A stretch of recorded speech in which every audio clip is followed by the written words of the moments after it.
It's time for you to sell with confidence. Hey, what's up? This is Pete here, and in this video, I'm going to share with you how you can, on a very foundational level, build more confidence so you can sell with ease, you can influence your clients from a maybe to a yes, and you can even go from a low value selling to what we call high value sales. So there's lots of things we can talk about when you have the confidence to sell, right? And the reason why I'm actually doing this video is because yesterday I was interviewed in somebody's Facebook group, and they said to me, Pete, what is the #1 skill when it comes to sales? I think that they expected a different answer, like some kind of technique or one of the countless skills that are involved in the whole sales process. But at the time, I answered what I'm going to share in this video. I say confidence. At the end of the day, if you are selling any solution or product or service, imagine this, that you have unbreakable confidence, that you can't be swayed from your center, from your calm, and you know that every single client that you see or every customer that you speak to, you're not going to waver in that confidence throughout the process. I've observed this for a lot of years, and what I've seen is something quite simple but also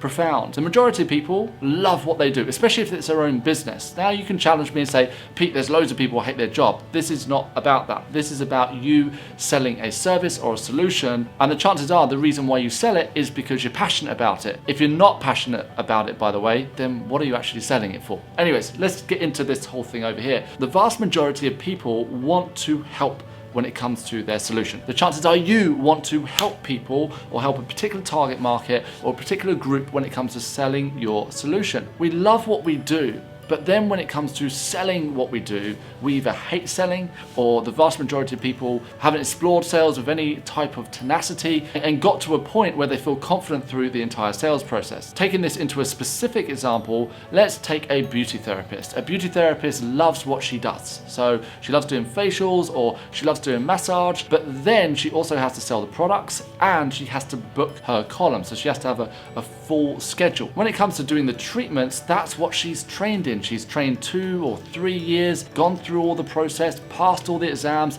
and she's got into the industry. But now she's in a job and her manager is saying, hey, by the way, you actually need to be fully booked and we need you to sell these products as well. So all of a sudden, it's gone from loving what she does to, oh my goodness, I actually need to sell what I do. It's the same if you sell a service online. Let's say, for example, you're a digital marketing agency or you're a consultant. You know that you're great at what you do and you know that you can provide that solution. But then when it comes to marketing yourself, selling it, getting people on a call, actually asking for the money, that's when our confidence starts to dwindle. So let's take those 2 scenarios, the digital marketing agency or consultant and the beauty therapist. And now let's create a whole new scenario where they never lose confidence throughout the entire process. What will change in how they recommend their products? What will change in how they work with their clients? And what will change in terms of the actual solution they provide? And now let's take this another step further and talk about you. If you had unstoppable and unbreakable confidence throughout the entire process, from the moment somebody inquires with your business to when they actually come in to see you or you get them on a call to the point where you close the sale and you take them on board as a client, imagine if your confidence remained throughout that entire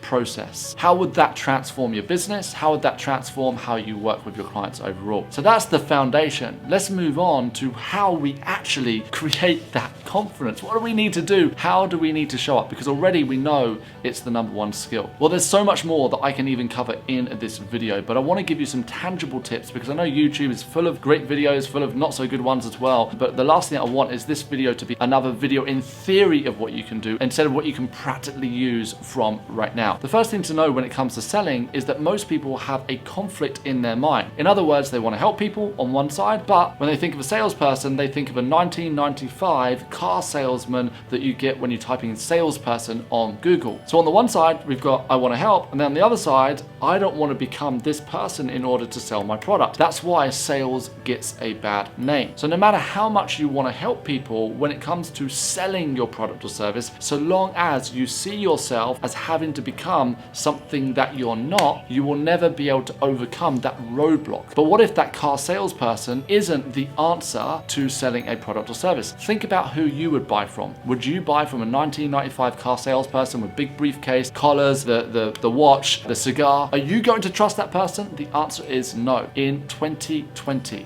people do not buy from that kind of salesperson. So you can relax, you can bear in mind that people buy from a trusted expert. People buy from someone who is engaged in them, who's focused on them, has the ability to educate, inspire, to a point where that client moves from, actually, this is interesting, but yeah, I need this in my life. So this is where it becomes really cool, because guess what? You get to be yourself. And I recommend more than anything else that you tap into your unique way of communicating. You don't need to be an alpha. You don't need to be someone who's the loudest person in the room. That is not what sales is today. For you to have confidence when it comes to selling, it's embracing what is great about you. If you are inquisitive, if you're curious about the client and you can make it about them by asking them the right engaging questions, you'll be amazed at how much people open up to you. What we tend to do though in sales, and I'm saying this with kindness, in the moment that we're selling, we become selfish. We think about, oh my goodness, is my client going to buy? Will I hit my target? I've got a pressure to make money. Well, what that does is puts all the energy and the pressure on yourself. And if you're feeling pressure, that's going to project over to your client, and that's when they feel pressure. When we talk about sales pressure, what we want to do is we want to remove the pressure from the room completely. So the first thing that we need to do is realize and identify that you're not there to sell something. You are there to help your client. So let's challenge you on this for a moment. If you know that your product or solution truly helps somebody and it can make a difference in their life, and you have a consultation with a prospect, not yet a client, and at the end of that consultation, they say, oh, I'll think about it and come back to you. How much have you been able to help that person versus they say, yes, I'm ready to invest. They invest whatever the amount is with you. They buy your full solution. See, here's the situation, is that when somebody buys from you, you actually get to help them. The first time that I realized this in my own career, I was 20 years old. I was working as a personal trainer. I was actually working on cruise ships.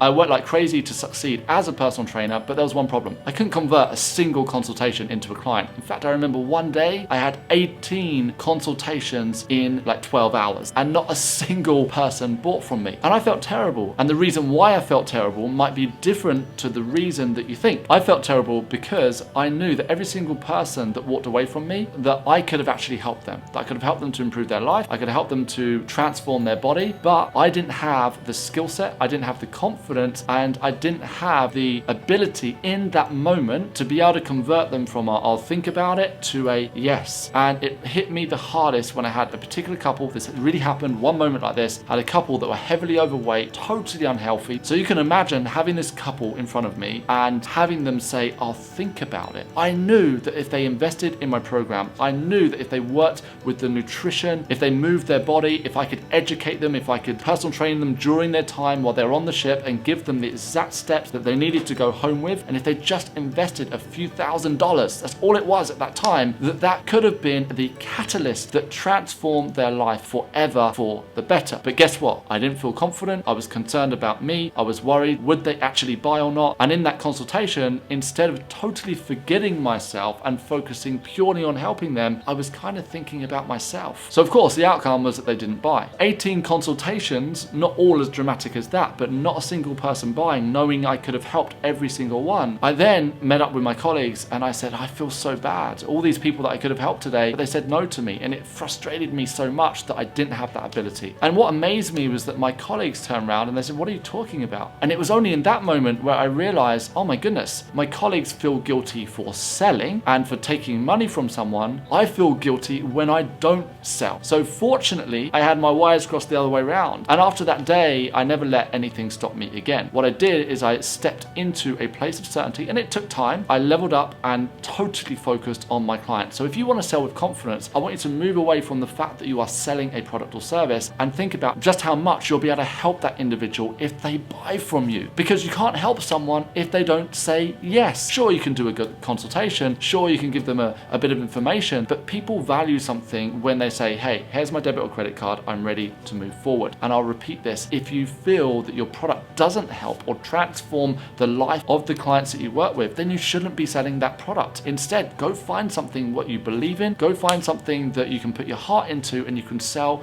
with passion and energy. The other important aspect of building your confidence when it comes to selling is to know that we all have our own personal financial thermostat. And linking back to the first way that we can increase sales, which is to focus more on our clients instead of focusing on ourselves in that moment, is to not worry about our own financial thermostat there and then. So let's look at this in more detail. a financial thermostat is what we see as expensive, or what you see as expensive. For example, if I say to you £100, you might say that's not a lot of money. But if I say £1,000, you might say, okay, that's quite a lot of money there. If I say £5,000, £10,000, £20,000, your financial thermostat might not be able to cope with that. You're like, oh my goodness. Now, there's nothing wrong with having a financial thermostat. However, your financial thermostat is irrelevant when it comes to working with your client. I remember at the time selling a solution that was worth $3,000 to $5,000. I felt that was a huge amount of money because it was more that I was earning in an entire month. However, once I identified that it's not even about my financial thermostat, somebody isn't paying for a financial thermostat, they're paying for a solution. And in order for that solution to take place, there must be an exchange of money. When you know that you're there to make a difference in their life and you forget all of your insecurities in that moment, you're still going to have insecurities in life. When you know that it's not about your financial thermostat, but actually it's about providing a solution for your client, that's when we can have this instant confidence to sell. There's so many more ways and strategies for increasing your confidence when it comes to sales, but I want you to know this. Number one, it is